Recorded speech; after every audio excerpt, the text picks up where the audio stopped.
folks, welcome to Off the Wall Exploring. Tonight we are heading into Hamsterley Forest in the UK along the Bedburn Valley Trail.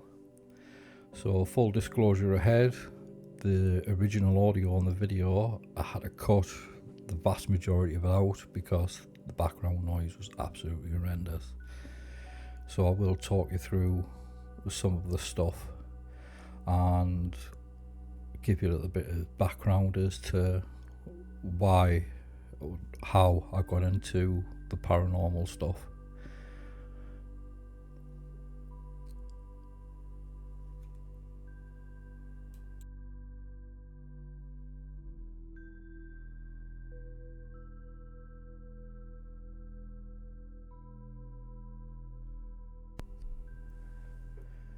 So this place does have a lot of history to it.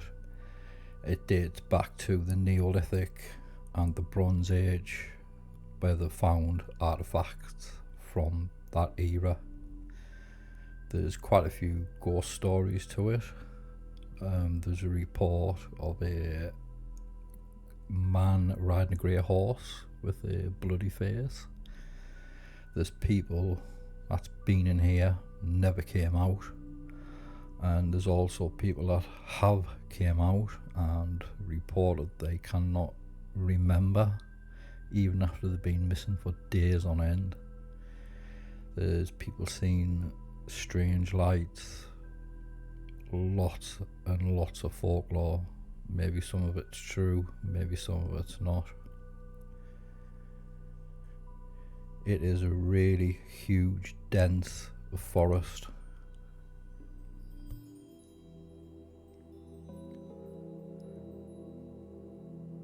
The Gibson's Cave is here, along many others, waterfalls, old mining sites, which there's not much left of them, just reminiscent stuff of the past.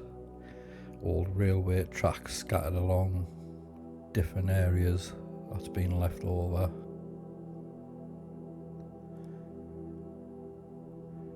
As you're about to see very soon, there's these little wood structures. I don't know what the correct name is for them. I call them little teepees. These are scattered throughout the place, like really deep into it. The one that you're going to see here at the front is the entrance to which takes to all the other trails that's in here. These is obviously here just for the kids.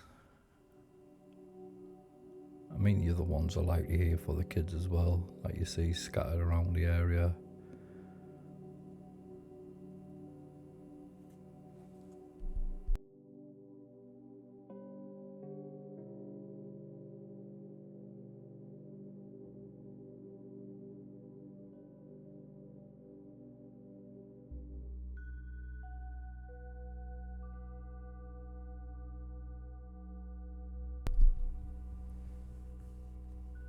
So as you just saw there, we turned the torches off and we'd only just went off the track,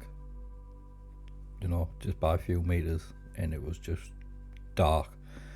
So yeah, to say this place is dark on a night is an understatement. It is absolutely pitch black. You can't see your hand in front of your face when the lights go out. And we tried it a couple of times just to see, and it was absolutely crazy how dark it is.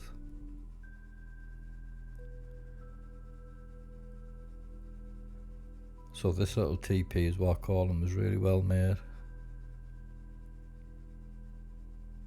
or whatever it is. If there's a correct name for it, drop it in the comments. I'd love to know what the actual correct name is for these things.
Just seen a bat fly past there. Yeah. There.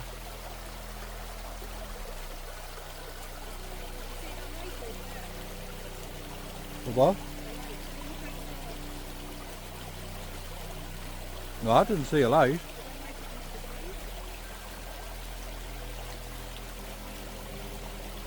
I saw like a bird fly up. You saw a light? Oh, I missed it.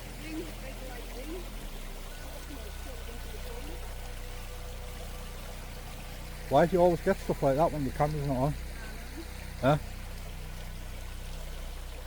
Flipping sod's law. Right, okay.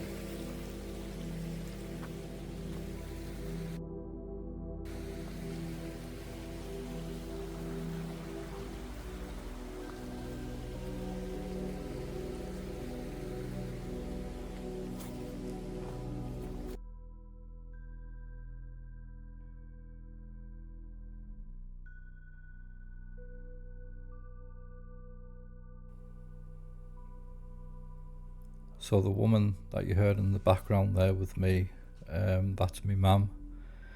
Me folks have got a static caravan on a site that's nearby, so she decided she wanted to come along to see what I was up to. So at least I had a bit of company through this and I wasn't on my own.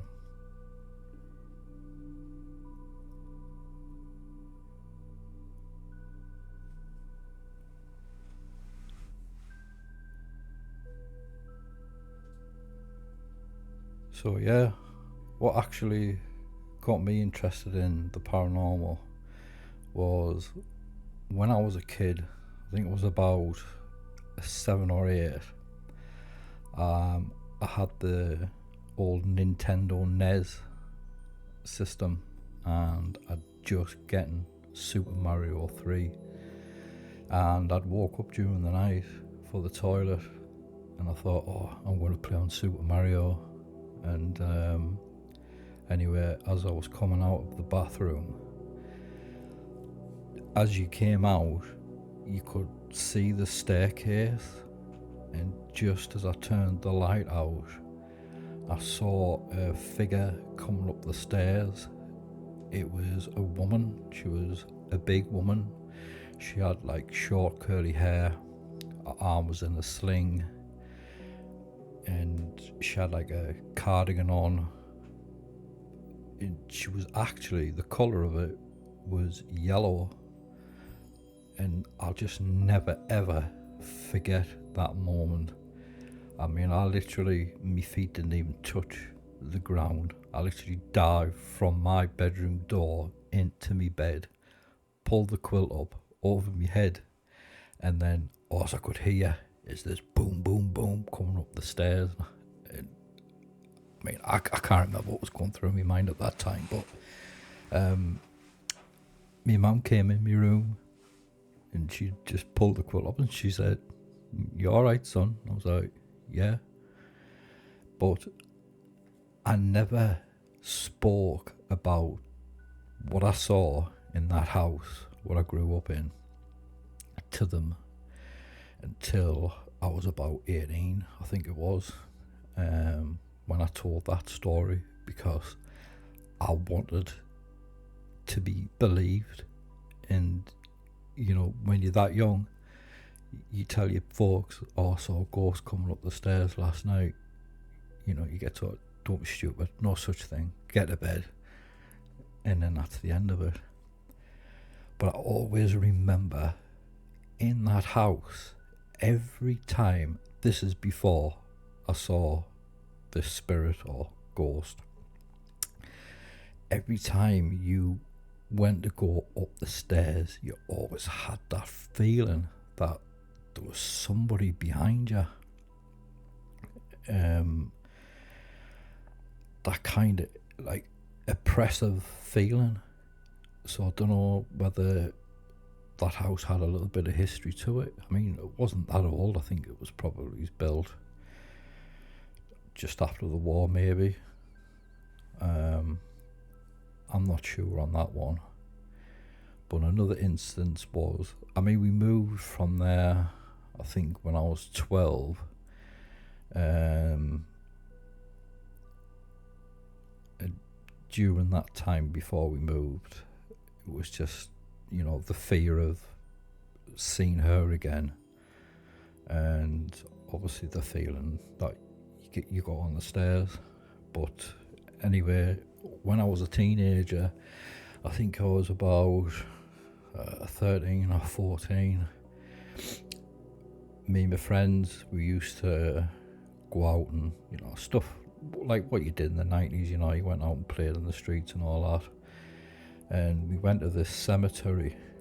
Now, this cemetery in particular, which I will be going to in one of my later videos, it's got a really odd history to it. So, back in the day of the plague, the church apparently was burying other people on top of other people's families because they had no space in the cemetery. So they had another one commissioned, which was built in a quarry, believe it or not. And what they did was they used dynamite to blast through like the rock face, and that would be the tombs, and there's like catacombs and stuff in there. One of the funniest things is, I think one of the locals, I can't remember what his name was, but apparently he was like really against having this made where it was, and he ended up being buried there. But I think there's just over 7,000 graves in this place, and absolutely loads of history. But anyway, when we were there, we'd noticed that one of the tombs had actually been opened. There was like a little hole in the wall. So of course I was the one, that was dead to go inside of it. So I did. And as I crawled through the hole, you like drop down about 4 or 5 feet, and there was like a corridor. When you turned right, there was a corridor. You went down that, and as I went down, I noticed there was these like steel beams that came up the wall and then along the ceiling. And as you got to the end of that corridor and you turned left, that's where the actual room was. It was like an arch, and the coffin was just on a stand in the middle, and these steel beams came and hung down with a cross on the end. I mean, I'll never get that image out of my mind, seeing that coffin just like eroded, like coming apart, almost like it was bursting at the seams. And at the back of that room, there was like a crack in the wall, and apparently if you went through there, that led you into other graves. Obviously I didn't venture that far in, but yeah, that night after I'd been in there, I got home. We had this little golden cocker spaniel, and as soon as I walked in the door, it just barked at it. And my dad said to us, he said, "Where have you been?" He said, "You've been somewhere." Anyway, I told him, and he went, "Oh," he says, "you brought something home with you." And I just remember feeling that awful dread. I couldn't believe I'd done it. But yeah, that's another little story that happened when I was a kid. But not so long back, I think I'd say about 2 years ago, in the house I'm living in now, I woke up one morning and there was a woman, a small woman, just stood in front of the lamp in the corner next to me drawers. She had short straight hair, shoulder length, and she was wearing like those old tartan skirts and what looked like a fuzzy jumper. And I just remember thinking, oh my goodness, what's going on? And I just closed my eyes and waited, and then looked again, and everything was back to normal. So yeah, that's what fascinated us with the paranormal. So it does come way back from my youth. Another thing that happened was my grandma and granddad used to live out in Saudi. Well, my granddad worked in Saudi and he lived there like literally all year round until Christmas time. He would come home, but my grandma used to go and live out there with them for like months and months at a time, and I used to go and stay over their house as often as I could because I absolutely loved it. But anyway, she left my uncle to stay in the house on his own while she was over there, and I think he would have been about 18, 19 at the time, round about that age. And I just remember going in, and the house just felt off. It felt like dark, and he was different. And in my grandma's house, the bedrooms all had, like above the door frame, like a glass pane above them, and he had that glass blocked off with cardboard. And I remember at the time I was like, what's going on here? So I asked him and I pried, and when we were going to the room, he like literally had it all barricaded. It was weird. And anyway, he told me that him and his mates had been doing the Ouija board in the dining room.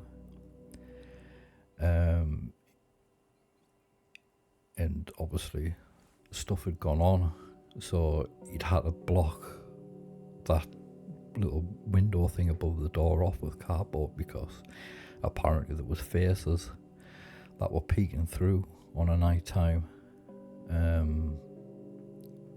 So yeah, that was a real proper scary time in that house. I would definitely describe it as feeling a heavy darkness around it and very oppressive, and he was super paranoid. Every bang, it was like twitch. And the stupid thing was, if there was a noise, if there was a creak, he would send me out as a kid to go and check this out. And I remember I was absolutely terrified of that. So yeah, that one freaked me out quite a lot. But yeah, I mean, any of the viewers have got any stories they have had with the paranormal, I would love to read them in the comments. I'd love to read your stories.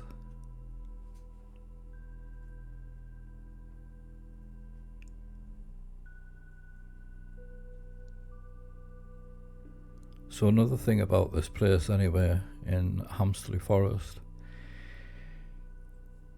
these strange lights that people have reported seeing over the years.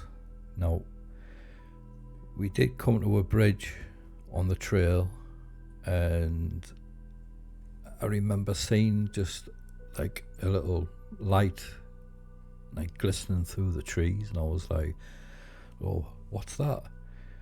And I turned the torch off to see if the camera would capture the light in the distance, but it didn't.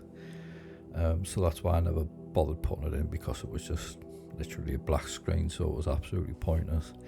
I am doing this filming on my phone, by the way, with a torch, as you probably already noticed, so I do apologise for the shaky footage, but in the future it'll get better.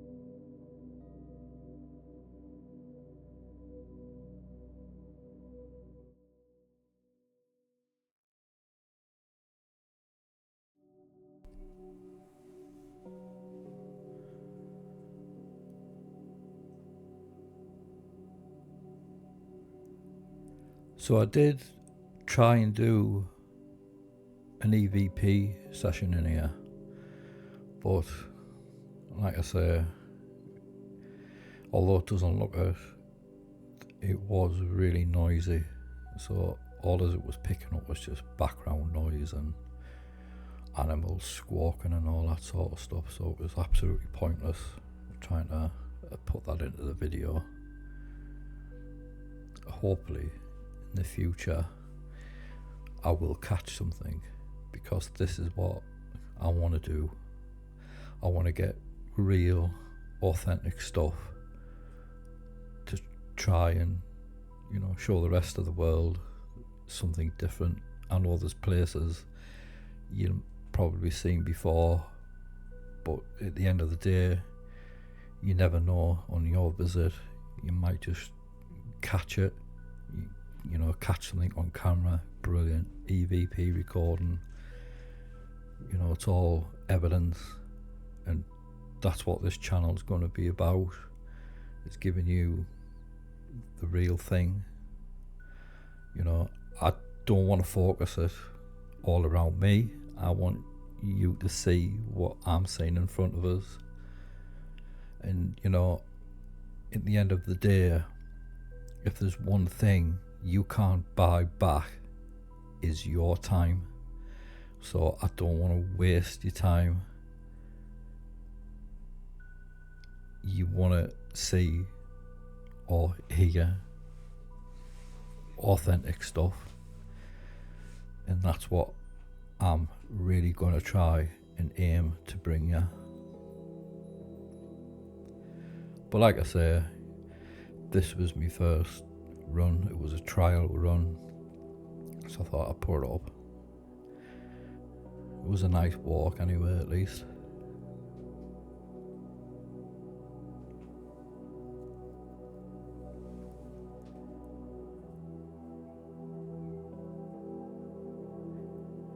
But yeah, when you're in here, I mean, you can understand how people could get really disorientated and get lost. But I mean, can you imagine coming here for a walk during the day, getting lost with no torch on a night, nothing to illuminate it? I mean, some of the stuff we heard was absolutely nuts. Like, the owls sounded amazing. We did hear like a barking and like kind of howling noise. So we don't know what that is. And my mum did keep saying, I can hear sheep. I can't see there being any sheep in here. I mean, normally you would spot them anyway. But she was adamant, I keep hearing sheep. I was like, I can't hear it.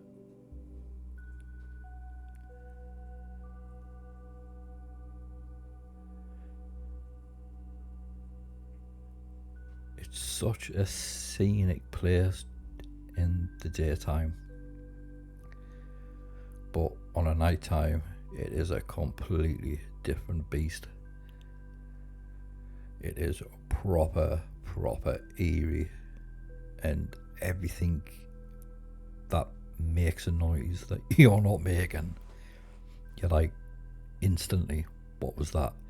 And it's funny how you become accustomed to like your own sounds you make, like your footsteps, you know, twigs and that breaking underneath your feet. As soon as you hear something like in front of you, behind you, you know, to your left and right, you're instantly like, oh, what was that? And you're stopping and listening, and you're just on such high alert. Another thing to point out as well, as you probably already noticed, the bugs, oh my word, absolutely horrendous. I was constantly like wiping the back of my head because I could feel them touching me, and it was horrible. There's absolutely billions of them.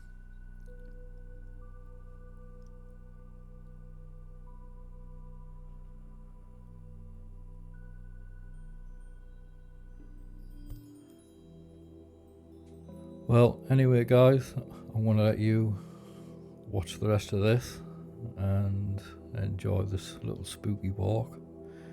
And like I say, if you've got any stories of your own or the paranormal to share, I'd love to read them, so drop them down in the comments.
So Before I go, I just want to add there is going to be a part 2 to this, where we're going to go right deep into it and try and get to those caves and find those old mining areas and do some EVP and a couple of EMF readings and see if we can actually pick anything up, as I've now got some new equipment to play with. So hopefully next time we'll catch something, and for that I'll say goodbye and thanks for watching.